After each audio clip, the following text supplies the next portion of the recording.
Hello, dear students. Welcome back. Today we are going to begin with our third chapter in accounts, that is, valuation of goodwill. Before we begin with the new chapter, let's have brief introduction about it. Goodwill is an important aspect for an enterprise. Goodwill is very easy to think of but difficult to define.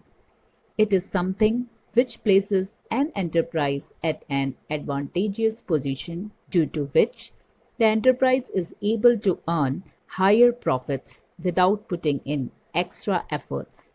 It is so because the efforts have already been made in the past, which have now put the enterprise in an advantageous position.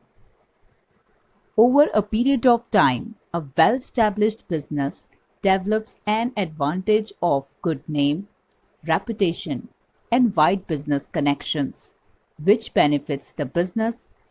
In accounting, monetary value of such advantage is known as goodwill. Now let us discuss the meaning of goodwill in detail.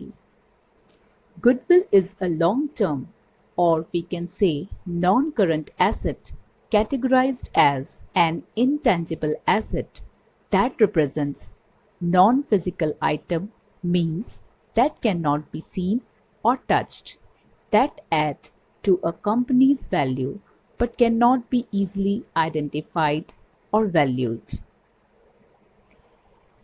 Goodwill is the value of the reputation of a firm built over time with respect to the expected future profits over and above the normal profits. Goodwill is usually associated with mergers and acquisition. When one company is purchased by another, it is common for the buyer to pay more than the market value of the target business's identifiable assets and liabilities. The amount paid in excess of the market value is known as goodwill. In other words, goodwill shows that a business has value beyond its actual physical assets and liabilities. This value can be created from the excellence of management, customer loyalty, favorable location, brand recognition, quality of employees, etc.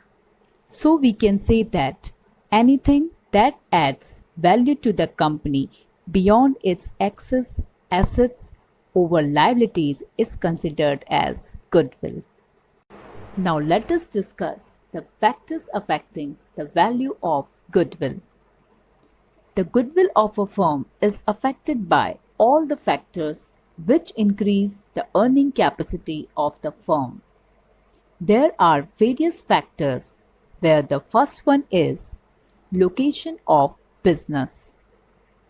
A business which locates in the main market or at a place where there are more customers tends to earn more profit and also more goodwill. If the firm is centrally located in a prominent place, it can attract more customers' traffic, by which its turnover increases and profitability also increases. Therefore, the locational factors should also be considered while ascertaining the value of goodwill. A favorable location surrounding the company where many customers come enhances the value of goodwill. Now the second point is nature of business. A firm that deals with good quality products or has stable demand for its product can earn more profits and therefore has more value. It will thus increase the value of goodwill. A firm with a constant sales has more chance of earning profit and naturally goodwill too. Now the third point is efficiency of management. If the management is capable and competent, the firm will earn high profits which will increase the value of goodwill. Efficient management helps to increase the value of goodwill by increasing profits through properly planned production, distribution, and services. An organization with efficient management has high productivity and cost efficiency. This gives it increased profits and also high goodwill. Now, fourth point is time factor or period of business. The time dimension is another factor that influences the value of goodwill. The comparatively old firm will enjoy a more commercial reputation than the other one since the old one is better known to its customers. As the firm gets older, its reputation in the market increases because majority of the customers are familiar and they have very close and long-term relations with the particular business unit. A well-established old firm earns a good name in the market, builds trust with the customer, and also has more business connections as compared to a newly set up business. Now, fifth point is market situation.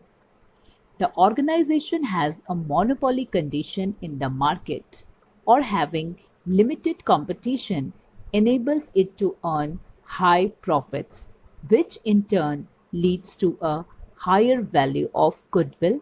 And second thing is that if a firm is in a business wherein demand for the product dealt in is higher than the supply, it will lead to lower capital requirement and higher profit. It will thus increase the value of goodwill. Now the last point is spatial advantages. A firm which enjoys spatial advantages like import license, low rate and assured supply of electricity, long-term contracts for supply of raw materials, etc., has higher value of goodwill. Goodwill exists when a company enjoys spatial benefits and overall profitability increases. For example, possession of patent and trademarks. The product branded with trademarks registered with the Registrar of Patents and Trademarks prevents and distinguishes rival products from its product. Here the object is to acquire monopolistic rights which create goodwill. Now let us discuss the need for valuation of goodwill. Normally the need for valuation of goodwill arises at the time of the sale of a business. In the case of a sole proprietorship firm, the need for valuation of goodwill arises if the firm is sold to another person, if it takes any person as a partner, and if it is converted into a company. In the context of a company, the need for valuation of goodwill arises at the time of amalgamation and absorption. And in the case of a partnership firm, it may arise if any new partner is taken or admitted, if any old partner retires from the firm, if there is any change in profit sharing ratio among the partners, if any partner dies, if different partnership firms are amalgamated, if any firm is sold, and if any firm is converted into a company. Here amalgamation means two partnership firms join to start a new firm. So I hope you have understood what is goodwill. To conclude, we can say that just as cement binds together the bricks and other building material into walls, similarly, goodwill binds together or unites the other assets and aspects of the business into cohesive whole. So that's all for today. In the next session, we will be learning methods of valuation of goodwill. Till then, keep learning. Thank you.